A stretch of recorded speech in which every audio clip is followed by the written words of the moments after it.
The world's largest digital platforms censor information by removing posts, stories, and comments, disabling accounts, restricting users' ability to interact, shadow banning, where the visibility and reach of a person's material is dramatically reduced, deplatforming, demonetizing, and other techniques. This has been true for some time. But with the advent of the genocide in Gaza, and the strenuous effort to control information by Israel and its allies, this interference has become more pronounced and more intrusive. Outspoken critics within corporations such as Microsoft, Apple, Google, and Meta, who decry this censorship and the collaboration between these digital platforms and Israel and national security agencies, have often been fired. Two Microsoft employees, Abdul Mohammed, a researcher and data scientist, and Hossam Nasr, a software engineer, for example, were fired in October after organizing a vigil for Palestinians in Gaza outside Microsoft headquarters in Redmond, Washington. The two were members of No Azur for Apartheid, a group of Microsoft workers protesting Microsoft's sale of its cloud computing technology to Israel.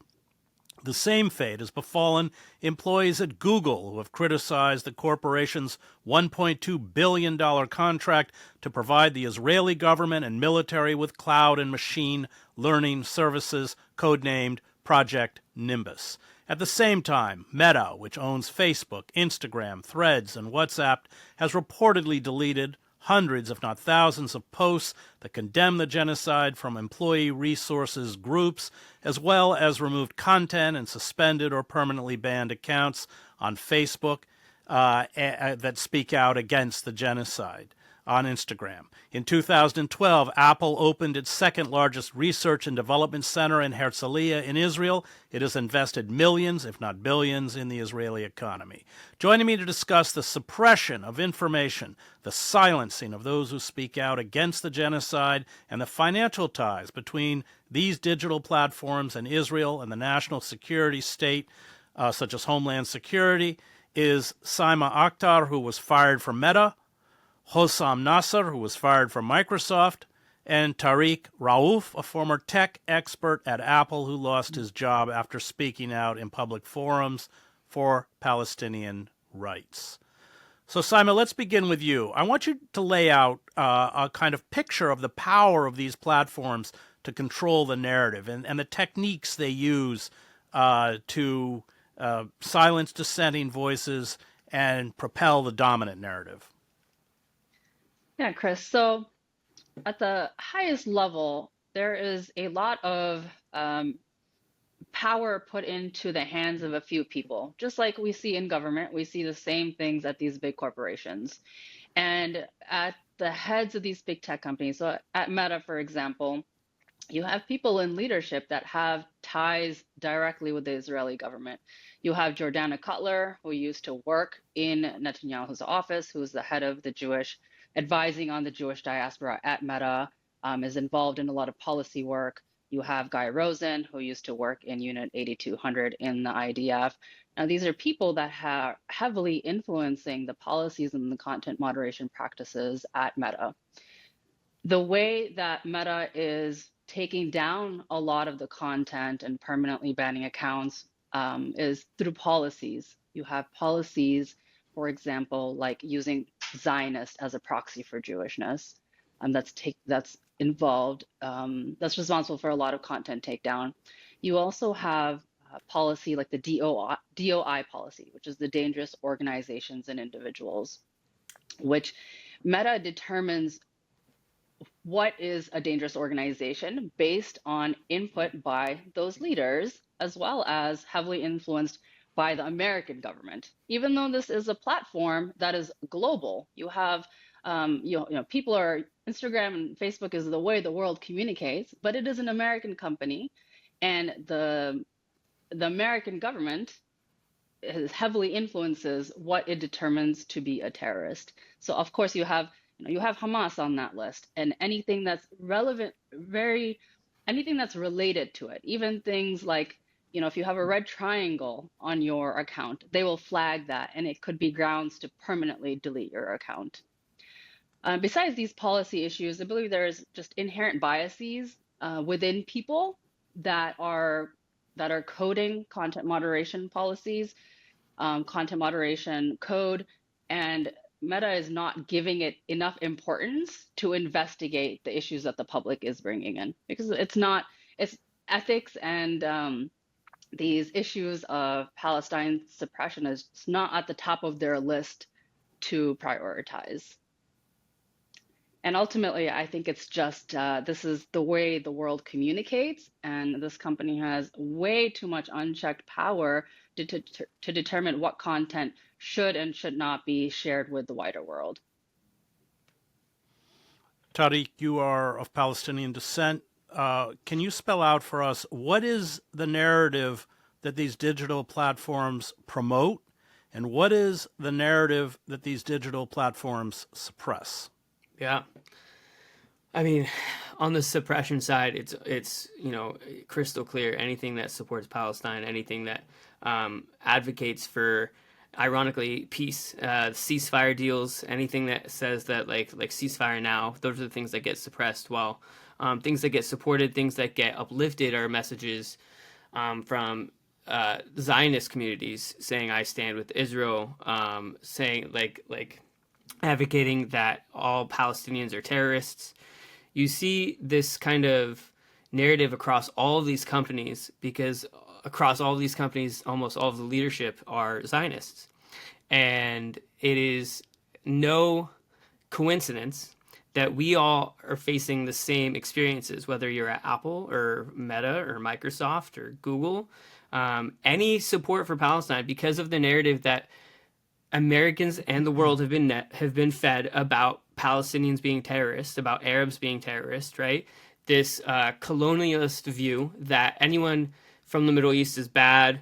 It really comes from corporate and capitalism's insistence that they control trade, they control resources. All of that comes down to these digital platforms. And you can't start having people think that Palestinians are okay, that Middle Easterns are human beings, because then that destabilizes the entire narrative that's been built for hundreds of years, that this is a bad place that needs our control, that we need to hold the peace in. I don't know if that really answers your question, but basically, because of the narrative that we've all been fed, that the Middle East is this bad place, those are the narratives that get suppressed. Can you give me some concrete examples of stuff that's been suppressed, statements, information, stories that's been suppressed, and then concrete examples of stuff that's been disseminated? Because the Israeli government has perpetuated a series of false narratives: beheaded babies, systematic rape, human shields in Gaza. None of this is verifiable. Most of it is untrue. Can you give us just some concrete examples that illustrate this point? Yeah, absolutely. I mean, so in early or mid to late October, right after October 7th last year, there was a Muslim Slack channel that Apple employee resource group that Apple has. They have Slack channels for like Pride at Apple, Black at Apple, et cetera, et cetera. And in that group chat, you would see that people were sending messages condemning the genocide, messages advocating for peace, and specifically like it was the Muslim Slack channel, so someone would send out a Arabic Quran verse. Those messages would get immediately reported, mass flagged, mass reported, deleted from the platform. The woman who posted the Arabic Quran verse was subsequently fired. You look on the flip side of that. You look into the Jewish Apple Slack channel, which there was a heavy Zionist presence in. They were advocating for the genocide. They were calling all Palestinians terrorists. They they were saying that like we need to stop this company supporting these pro-Palestinian causes. They want to get Palestinian causes off of Benevity, which is their donation matching platform. And none of those messages reported, flagged, removed. Not one. None of those employees that we know of were terminated or reprimanded for their inherent racism. So that is a very clear example of how these companies really support one side and allow one side to be able to speak freely and talk for their people while completely censoring and punishing Palestinians and any pro-Palestinian person. And I believe you're talking about, so the company will match donations to nonprofits, but Zionist groups, I think Friends of the IDF, the Israeli Defense Forces, one where they will match those donations, but if you want to donate to groups that help Palestinians, they won't match. Is that correct? They match some Palestinian organizations on Benevity. They like optically, it looks very bad if they don't match them. But the problem is the inclusion of organizations that outright fund and arm illegal settlements and that contribute to committing war crimes. And this is, funnily enough, this is also a shared experience across all of our companies, right? Most of our companies, except if not all of our companies, Apple, Meta, Google, Microsoft, they use Benevity. And so in Benevity's own terms, even in Apple's own terms, when you look at the Apple internal like terms and use of Benevity, they say that we don't allow far right or we don't allow religious organizations on this platform. Well, half of the organizations that are committing these war crimes claim to be religious organizations because they want to restore the land of Samaria, which is the West Bank. And so it's the inclusion of these organizations that are literally committing war crimes. And it's not necessarily just about the 100% donation matching. It's the fact that they're even on there to begin with. Maybe one of you, if you can't do it, you can pass it to someone else, Hossam. Let's talk about, just before we go on, algorithms, because isn't most of this suppression done through algorithms, or am I incorrect? Yeah, I think in terms of content moderation, I'm not really the expert here, but it is true that a lot of the content suppression does happen through algorithms, and it also like is influenced a lot by individual decisions made by these high-level executives who have very close ties to the military-industrial complex, to the American, intelligence industry, to the Israeli intelligence industry. So it's a self-fulfilling cycle of these personal biases, these personal relationships interfere and kind of inform these algorithms, which are then, continue the cycle of suppression. But on the point of algorithms, I think I want to point out also like a very, very dangerous trend that is happening as well of algorithms being used and machine learning and artificial intelligence being used not only to suppress content, but to effectively become weapons in their own right and to target and kill the Palestinian people in Gaza, to be used to commit the genocide in Gaza. The Israeli, tech industry and the Israeli military in particular has become a pioneer in developing killing machines that use algorithms, that use artificial intelligence to accelerate and empower their war machine, so that we are in fact living in the world of the world's first AI-assisted genocide. They have developed systems such as the Gospel, Lavender, Where is Daddy? These systems basically empower the Israeli army to classify the Palestinians as terrorists, to target them when they're at their most vulnerable in their homes with their families, to track them wherever they are across the entire Gaza Strip. There are algorithms that track Palestinians in the West Bank that enforce the apartheid system that allows only Palestinians to use certain roads, things that they are permits that they have to apply for to even move freely between towns to go in and out of the West Bank. All of that is really empowered by technology. And the truly scary part of this is that all the major American cloud companies, Google, Amazon, and Microsoft, are deeply critical to that infrastructure, providing cloud services, storage services, artificial intelligence services, without which the Israeli military would not have been able to be as effective, because the Israeli military itself just doesn't have the in-house power to store all this like treasure trove of data that they collect on Palestinians, to have the processing power needed to have these really advanced AI systems that they use to target the Palestinians.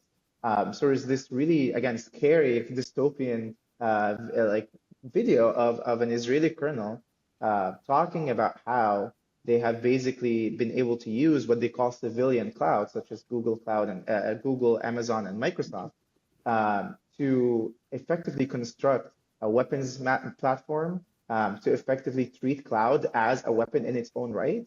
And they kind of flaunt and brag about how critical these companies have been. And this is a big part of the reason why they have been suppressing this content, both internally and externally, because it's in their business interest that Israel is not seen as an apartheid state committing a genocide. It affects their bottom line because they are personally have become, the tech industry as a whole has become, the military industrial complex of this century. Yes, you raise a very important point. The magazine 972 in Israel, which has done good work on this, but they talk about how those AI systems actually speed up the ability because it's the AI that's picking the targets. So in fact, they're carrying out targeted assassinations and bombings on a much faster rate, but it's all machine driven. I want to talk, Saima, a little bit about, before we get into your personal experiences, the fusion in the Twitter files that Matt Taibbi wrote about.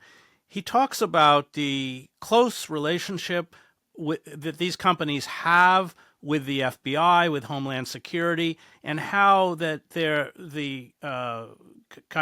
how they control content by hiring employees directly from these domestic intelligence agencies. I mean, the Twitter files, I think, exposed the complete fusion between the national security state and these companies. Maybe, Saima, you can talk a little bit about that. Yeah. So as I had mentioned about one of the biggest policies being the DOI policy, the dangerous organizations and individuals, and that is directly impacted by, American government informed intelligence. And the second piece is about how these tech companies, not just Meta, but all these tech companies, there's a pipeline from this Unit 8200 that I mentioned, which is the CIA of the Israeli government, how these tech professionals are taking on leadership roles at these tech companies. And it is that continuation of ties between these private tech companies and the Israeli government that is problematic. In terms of American intelligence, I'm not sure, I don't know if I can speak to individuals that are being sourced that way, but I do know that there is collaboration with these tech companies and the US government. For example, Meta recently revealed that their AI technology, Llama, which is open source, they recently released that they are going to allow the US government to use that technology, that they are going to collaborate with the US government to really utilize this technology to benefit Americans. And it is forbidden to use this AI technology by any other government in the world, which again, when we talk about digital colonialism and this power over the global South, that is what the problem is. The biggest technology companies of our time are all American based, and they are seeking to work with the American government to continue keeping the US as a superpower at the hands of all of these other companies that it needs to exploit and keep suppressed. Let's begin with you, Tariq, and then we'll go get everyone else. Let's talk about your own attempts to challenge this perversion of information and what happened to you, and then all of you have similar experiences. I think you represent 3 of what the 5 largest tech companies in the United States, probably in the world. But let's begin with you, Tariq. Yeah, I mean, so I think one thing to start off with and make it extremely clear is that this suppression did not start after October 7th. I personally faced suppression for supporting Palestine in January of 2023 when I was wearing a Palestine flag pin on my lapel. Been wearing it for months at that point. And a Zionist couple complained about it. And my managers, and this goes to show kind of like discrepancy between like people, like the people we work with every day in the corporations. My managers were super supportive, even though the Zionist couple wanted to force me to take it off in front of my manager. My manager was like, "No, we're not going to do that." He ran the line up to HR. HR had a call with legal. HR and legal came. Oh, HR and legal came back to me and said, wearing the pin could be considered, not that it is, but it could be considered by customers to be political solicitation and had to be removed. That's when I first realized, like, oh, what's going on?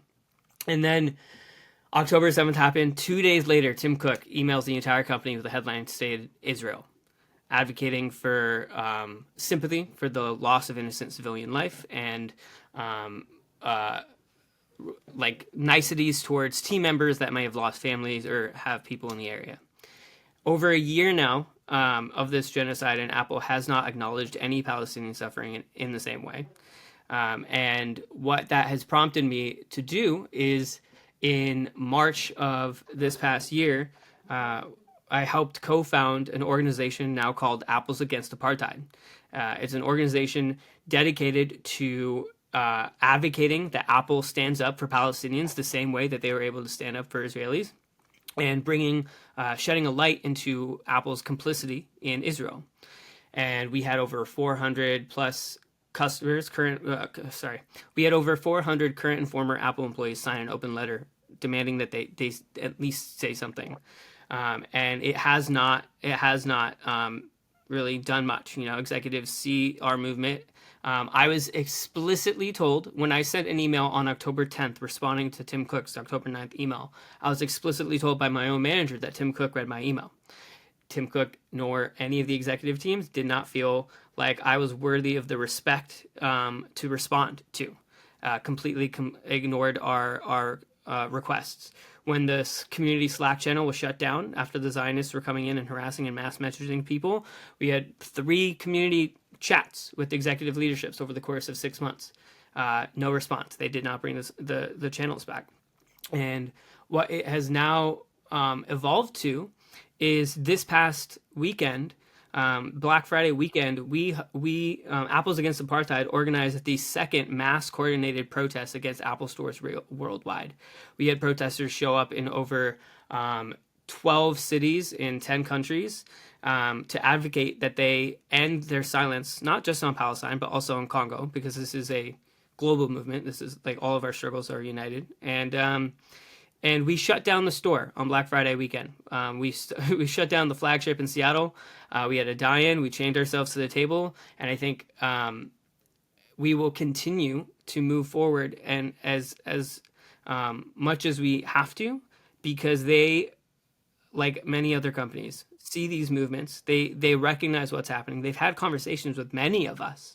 They acknowledge that what we are asking them to do, which is be equitable, stand up for social justice, which is what you're marketing for, and they continue not to. And so for Apple, we will continue to bring the fight to their doorstep until they actually stand up to their so-called claims of social justice and racial equity. Explain what's happening in the Congo and why. I mean, I think you are very prescient to raise that issue, but explain why, and then also explain your own firing. Absolutely. So the reason that we Apples Against Apartheid worked with Friends of the Congo to bring awareness to Apple's silence and also the Congolese genocide is because Congo is being exploited by these tech companies for all of their tech. Whether it's Meta for their glasses, they need tech, they need minerals to make those glasses.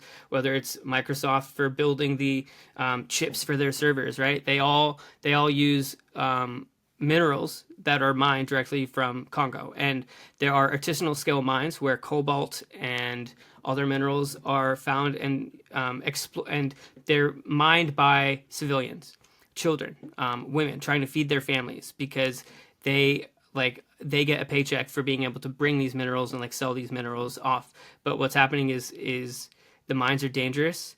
They collapse in and of themselves. And these corporations use third parties to extract these minerals, and that's then sold to them. And they don't want any business in the actual mining, the problems of the mine. So they use third-party sources to come in and check, are your minerals conflict-free? which they aren't. There are armed groups. So basically the way that it works is these minerals are mined in Congo. Many of the minerals are then sold to Rwanda by these armed groups, and Rwanda sells it and says, "Oh, hey, look, we got those minerals ourselves. We don't have any child labor or any human rights violations happening in our mines," and that's how they're able to get away with that. So basically, we're trying to bring attention to the fact that you are literally using minerals that come from Congo. You should be paying the Congolese people adequately, and you should be making sure that the Congolese people are not suffering to get these minerals that you are required for your products. And your own firing. Yes. Tell me about that. And when it comes to my firing, I was fired 3 weeks after I published an op-ed on Mondo Weiss, going in depth into how racist Apple was being. It goes into the donation matching, it goes into the Slack messages, the meetings with executives, and the racism that many Palestinian employees were facing all around the world. And 2 weeks later, I was trying to film, a video of myself doing my job for some B-roll, because I was asked for it for an interview. I said, sure, I can do that. And apparently that is the technicality that they got on, because I was using my personal device on the phone and they're concerned about customer safety. I had an HR investigation the next day, and was fired 3 days later on that Monday, which is wild because I've been a part of HR investigations and these things normally take weeks, and they were able to action upon my mishap immediately. Never mind the fact that I worked for this company for over 10 years, was a solid employee, had never had any sort of issue with the company whatsoever. They didn't care about that. They were waiting for me to mess up so that they can get me on that technicality, and not for the fact that I'm advocating for Palestine. Saima, let's talk about you, but let's begin with, because I read an article you wrote about when you first began working for Meta, what you thought Meta was, why you were excited to work for Meta, and then follow that trajectory to your own dismissal. Yeah. So I've been working in tech for a while, but my personal passion has been community building, and I've worked with various nonprofit organizations. And one of the organizations that I worked with was the Sisterhood of Salam Shalom back when I lived in San Diego, where it brings together Muslim women and Jewish women together in friendship. And the idea is first establish like these personal relationships, get to know someone as a human being before engaging in these more controversial topics. So this chapter that we started in San Diego, I started it with my friend Eliza. It was really made possible by Facebook. We just created this Facebook group. It allowed us to have discussions.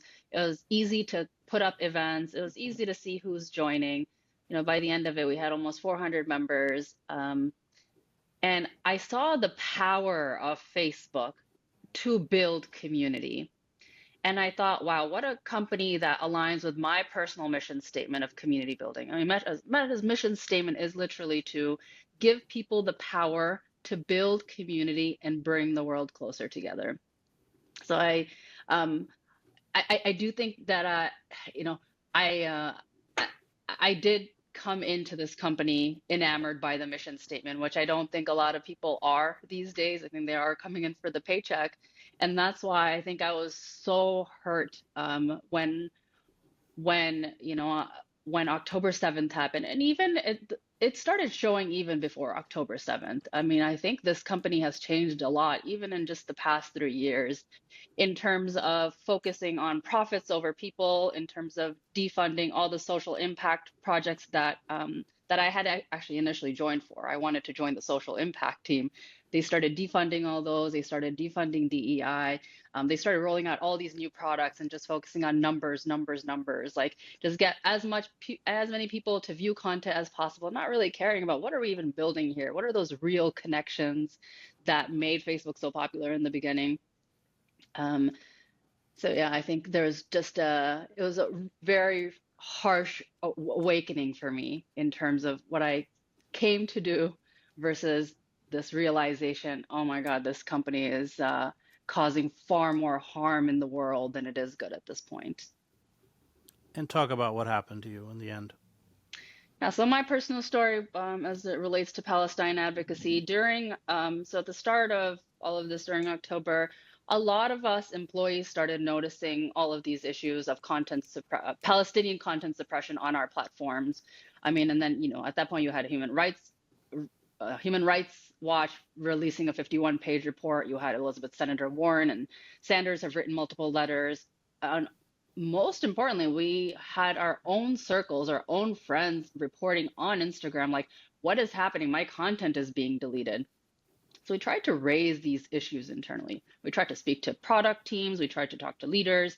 And then we noticed our own posts internally, so in our employee resource groups, were getting deleted. Now, these were simple messages like, hey, I heard that my colleague here lost family in Palestine. I want to offer my condolences. The post would get deleted. Somebody said, how quickly? Very quickly, like same day. It started same day, it started off slowly, but then it would just get into like minutes. It would be gone. People saying, I'm concerned about the human rights crisis that's occurring in Gaza, deleted. I would take very contrasting posts. Like I would see posts that were talking about the Holocaust Remembrance Day, for example, and I would just take the exact same verbiage and replace it with the Nakba, and my posts would get deleted. In the UN's National Solidarity Day with Palestine, we all got together and we're like, let's write some nice messages to our Palestinian colleagues to offer them some support and during this time. And we wrote about simple things like, I wrote about a hip hop group that I came across in Gaza that was teaching children hip hop to keep up spirits, or talking about, Palestinian food, Palestinian clothing. All of these posts were taken down almost immediately. So, I decided at that point to help write a letter because I felt that this was happening kind of in a vacuum. Our posts were getting deleted. I was like, I don't know who else is knowing that this is even happening. So I helped write a letter addressed to our leaders to raise these concerns and appealing to them to please pay attention. And I helped circulate that letter, collected over 450 signatures. When Meta leaders found out about it, they told me to take it down immediately. And when I did not comply within a very short time period, they disabled my system access. So they did not allow me to back into any internal Meta systems for 3 months, put me under investigation for 2 of those months without any insight into what they were even investigating, and deleted the letter, including going into employees' trash cans and deleting the letter, and never addressed the contents of that letter, which I will point out is a very direct violation of worker rights to organize, according to the NLRB. So after 3 months, I did start posting on social media about my experiences. I wonder if that scared them a little bit, but they did they could contact me after 2 months. They're like, okay, the investigation is over. You can come back, without, again, providing me any information on what were you even investigating for that long. So I came back, continued my worker organizing. At this point, I do feel like I just had a target on my back. And what I was ultimately fired for was I made a personal copy of a 47-page report that employees had voluntarily put together to summarize the issues of Palestinian suppression on our platforms. And this was, again, not a work report. This was just us trying to summarize what we'd already been discussing for the past few months. And they said it was data exfiltration. They said I was putting employees at risk because there were some employees' names on there. Never mind that we're putting actual Palestinian lives at risk by suppressing this information.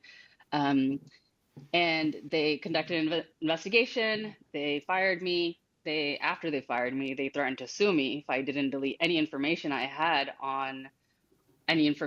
collected at Meta. And since then, I've just been advocating externally about the suppression of Palestinian content and Meta's support of the apartheid regime through its, this isn't so much talked about, but Meta is also providing data to the IDF. In the last 6-month report, it was shown that they responded to 1,067 data requests by the IDF, for which they complied with most of the requests. and the number of data that they provided to Palestinians, 0.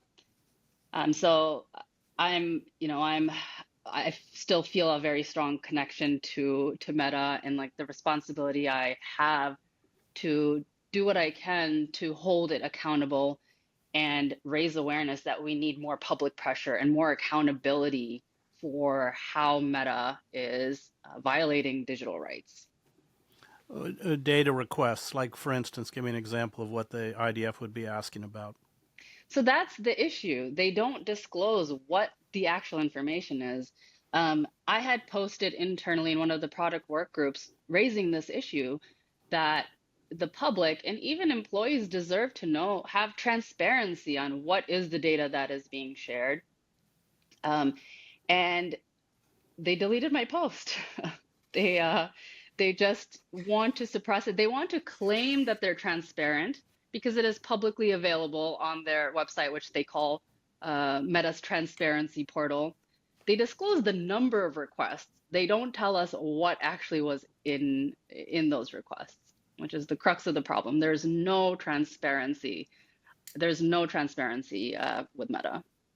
Well, one would assume that this is personal information about Palestinians. Would that be a correct assumption? If they don't tell us what's in it, we're going to assume that. And a lot of these concerns from employees was raised after the article came out from 972 about WhatsApp metadata being used in Lavender to kill Palestinians.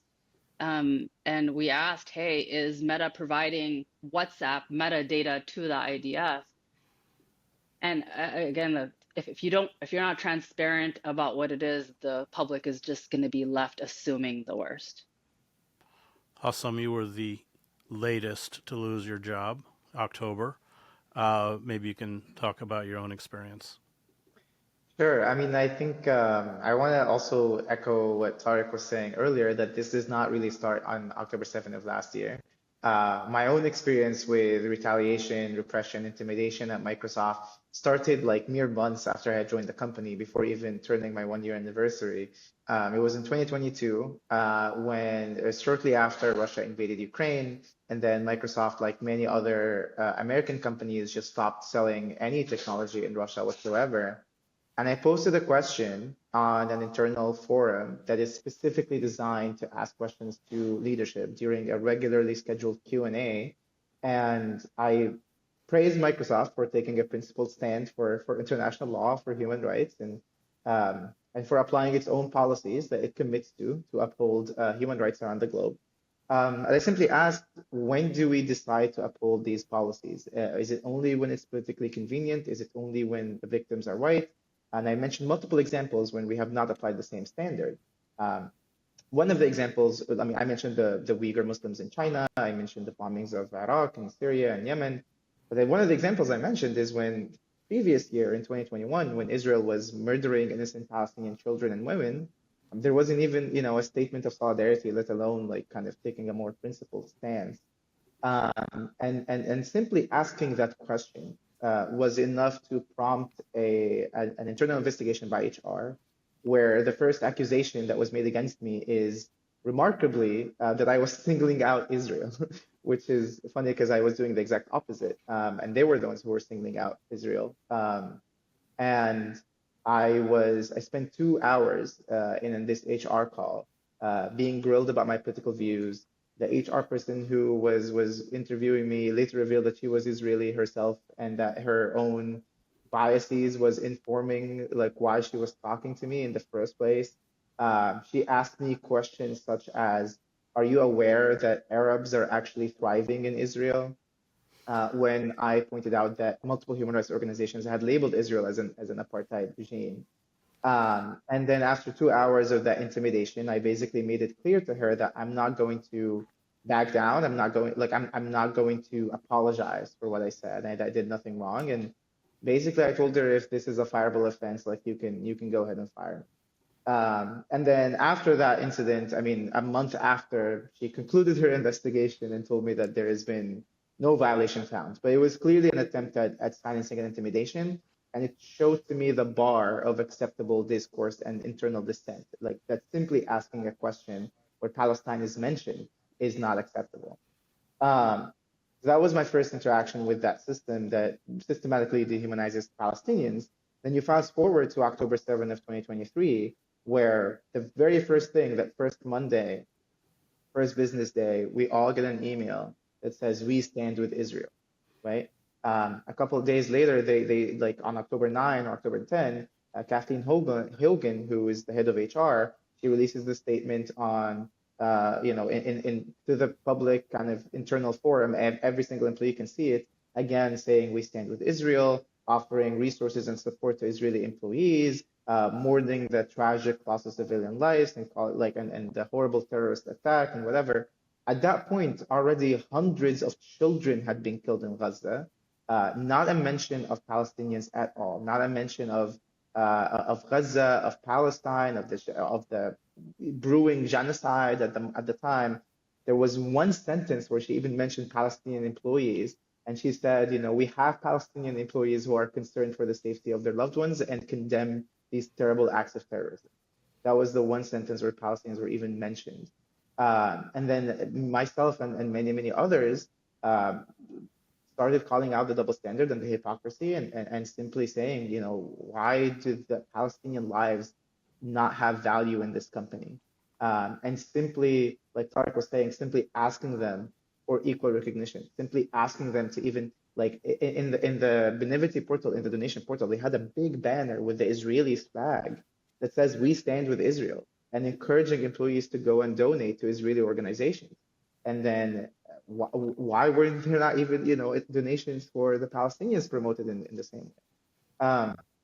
And obviously, all these conversations, all these questions went nowhere. They tried to suppress us over the course of months after that. They suppressed, deleted, harassed, intimidated Arab, Muslim, Palestinian, and pro-Palestinian employees who tried to call out this issue. In some cases, they selectively applied their policies in really obvious ways. In other ways, they completely invented new policies altogether when the existing policies didn't fit their narrative. As a simple example, after some Palestinian group tried to invite a speaker to speak about Palestine, they shut down the event. They claimed it was not compliant. They put a 90-day pause on any employee group hosting any event until they come up with new guidelines for these communities. And basically, the new guidelines said that no employee group is allowed to invite any external speaker whatsoever. And even more ridiculously, they even prohibited any sort of events that they deemed educational. And that educational clause was then used to suppress any mention of Palestine on the basis that this is educational, including a friend of mine who's a Palestinian coworker who was blocked and censored for months from being able to talk about her own family history in a regularly scheduled employee spotlight series because she was talking about the Nakba, because her family is originally from Palestine and was displaced outside of Palestine. And because now you're being educational, why are you talking about history, right? So that was as an umbrella term to block any sort of mention of the word Palestine. Myself and a group of other employees started No Azure for Apartheid, which is an employee-led group aiming to end our relationship with the Israeli military. We started kind of doing more research into Microsoft's relationship with Israel. We discovered things that were shocking even to me, honestly, about how Microsoft is deeply embedded in the Israeli war machine, how Microsoft was before Project Nimbus and in many ways continues to be one of the main cloud providers to the Israeli government, which is essential in oiling its war machine that is committing these massacres against my people. And then at some point, I kept talking about these issues internally. I had a 3 months investigation at some point launched by HR against me, simply for asking for putting a comment on an internal forum that said that with or without, I'm quoting here, like, with or without your sympathy, Palestinians will attain the dignity, the freedom, the liberation, and the respect that they deserve everywhere from the Jordan River to the Mediterranean Sea. That was enough to launch a 3 months investigation, which resulted in, before I was even fired, resulted in extreme sanctions, every single lever they could pull short of termination, including financial sanctions, including having zero bonus that year, zero stock awards, zero salary increase, including not being able to be promoted for a whole year. Meanwhile, dozens of these hateful anti-Arab, anti-Muslim comments that we reported, including someone calling me a member of Hamas, someone calling me a terrorist, someone calling me no one who simply hates Jews, and again, remarkably, someone even saying, from the river to the sea, Israel will forever be. Not a single person was ever found to be in violation of the same policy that I was found to be in violation of. And then the cherry on top, the culmination of this arc, was when our group, No Azure for Apartheid, decided to dare to humanize the Palestinian people and to bring the issue to campus.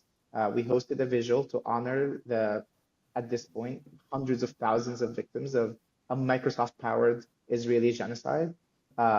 We held this space on campus. We honored the lives that were lost, and simply because we dared to humanize Palestinians, and simply because we dared to do so on Microsoft campus, and because we dared to call out Microsoft's deep relationship with the Israeli military and its own complicity in the genocide. That image to Microsoft was too offensive, of Microsoft workers coming together and mourning Palestinians, humanizing Palestinians. It was more offensive than Microsoft employees literally serving as IDF reservists and committing these war crimes in Palestine.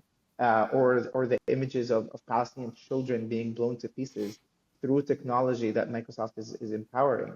And within the same day, that night, I got a phone call from HR, basically informing me that my employment is terminated effective immediately, no HR investigation, no process, just immediately you are fired. You're not allowed back on Microsoft campus, and that was that.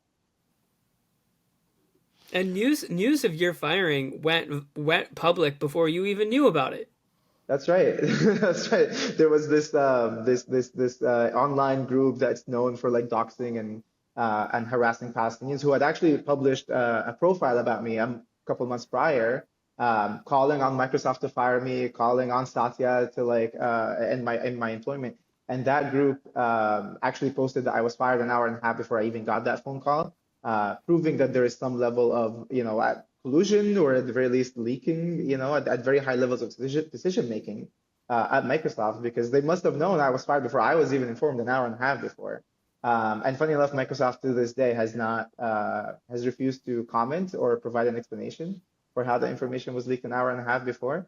But at the end of the day, I think it's proven to us that it's only grown our campaign a lot stronger. Microsoft thought that by intimidating me or Abdo, the other organizer who was fired, and retaliating against us, that they would suppress the movement, they would chill this discourse. But the reality is that it's laid bare and brought more attention to the double standard and the reality of Microsoft's relationship with the genocide. And our campaign has actually grown a lot since a month ago when I was fired. And I think that just proves to Microsoft that if you really want this to go away, the only solution is to end your complicity with the genocide and stop murdering Palestinians, because we're not going away, even if you fire us, even if you silence us. The truth is, Microsoft employees and any honestly employee of conscience doesn't want their labor be used to commit genocide against other people. Great. Well, I just want to salute all three of you for standing up at great personal cost for what is right and what is just. It's not easy to get fired, I know. I got pushed out of the New York Times. Let's not pretend that this isn't a difficult experience, but all three of you are voices of conscience, and I can't praise you enough. I want to thank Diego, Thomas, Max, and Sophia, who produced the show. You can find me at chrishedges.substack.com.